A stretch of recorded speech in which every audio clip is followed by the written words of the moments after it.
Last వీడియోలో new features తెచ్చన్నారు కదా, అవేంటో ఈ వీడియోలో అయితే చూపించేస్తా. తగలబెట్టండి సార్ నిరంజన్ గారు. హాయ్ మామ అందరికి, వెల్కమ్ టు సివి ఎక్కువ. ఇంక పద్ధతి ప్రకారం అయితే మనం ఎక్లిమేషన్ అయితే పెట్టేసాం. ఒక 10 to 20 minutes చేస్తే సరిపోద్ది ఇలా వాటర్ ఎక్లిమేషన్. ఇందులో ముందు ఎస్ఆర్డి ఫ్రై అయితే ఉండేది, ఇప్పుడు అదైతే తీస్తా, అందుకే వాటర్ అయితే కొంచెం డస్టీగా అయితే ఉంది. ఇంకా మనం తెచ్చిన ఫిషెస్ వచ్చేసి పోలార్ ప్యారెట్స్ అనమాట. ఇందులో బ్లూ కలర్ వచ్చేసి ఫీమేల్, అలాగే వైట్ కలర్ వచ్చేసి మేల్ అనమాట. సో మనం బయట నుంచి ఎప్పుడు ఫిషెస్ తీసుకొచ్చినా సరే అందులో ఉన్న వాటర్ అయితే మన ఎక్వేరియంలో కలపకూడదు. ఏదైనా డిసీజ్ ఉన్నా సరే ఈ ఫిషెస్కి అయితే అంటుకుపోద్ది. సో మనం వాటర్ని కాకుండా ఓన్లీ ఆ ఫిషెస్ని తీసి మాత్రమే ఎక్వేరియంలో అయితే వేసుకుందాం. నాకైతే కొంచెం ఎక్స్పీరియన్స్ ఉంది కాబట్టి చేతితో అయితే తీసివేసేస్తున్నా. మీరు మాత్రం అలా అయితే చేయొద్దు, నెట్తో అయితే తీసేయండి. ఇంక రెండింటిని రిలీజ్ చేసిన తర్వాత ఇదైతే బెస్ట్ బ్రీడింగ్ పేరు అనమాట. కాకపోతే వీటికి హైడింగ్ స్పాట్స్ లేకపోతే ఇవైతే బ్రీడింగ్ అయితే చేయవు సరిగ్గా.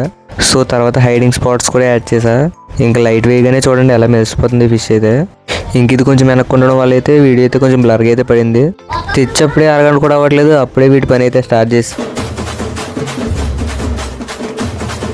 ఇంకా వీటిని ఇలా వదిలేస్తూ కూరలు జరిగిపోతే త్వరగా హైడింగ్ స్పాట్స్ అయితే యాడ్ చేస్తా. అంటే కొబ్బరి చిప్పలు అయితే ఉంటాయి కదా, వాటిని అయితే నీట్గా క్లీన్ చేసి అయితే యాడ్ చేసా ఒకటి. అలాగే పైన గప్పి గ్రాస్ కూడా అయితే వేసా. ఇంక ఇప్పుడు వీటికి హాయిగా ఉంటుంది, నాకు హాయిగా ఉంటుంది. సో మన ఛానల్లో పెట్టి వీడియోస్ డైలీ చూస్తున్నారు కానీ ఎవరో సబ్స్క్రైబ్ అయితే చేసుకోవట్లేదు. మీరందరూ సబ్స్క్రైబ్ చేసి సపోర్ట్ చేశారంటే నేను మరెన్నో వీడియోస్ తీయడానికి అయితే ఉంటుంది. నాకు సెమ్ ఎగ్జామ్స్ జరుగుతున్నా సరే మీకోసం అయితే వీడియోస్ తీసి అయితే పెడుతున్నా. సో ప్లీజ్ సబ్స్క్రైబ్ అయితే చేసుకోండి. వీడియో నచ్చితే ఒక లైక్ కూడా సబ్స్క్రైబ్ అయితే చేసుకోండి. సో ఫైనల్ వీడియో కదా అయితే నెక్స్ట్ వీడియో వెళ్దాం. By by. ఏకంగా సబ్స్క్రైబ్ కొట్టేసాడంట. ఎందుకు కొట్టాడు? సబ్స్క్రైబ్ అని ఏదో అన్నాడంట, కొట్టేసాడు. ఏంటి సబ్స్క్రైబ్ అని ఏదో కొట్టేసాడు.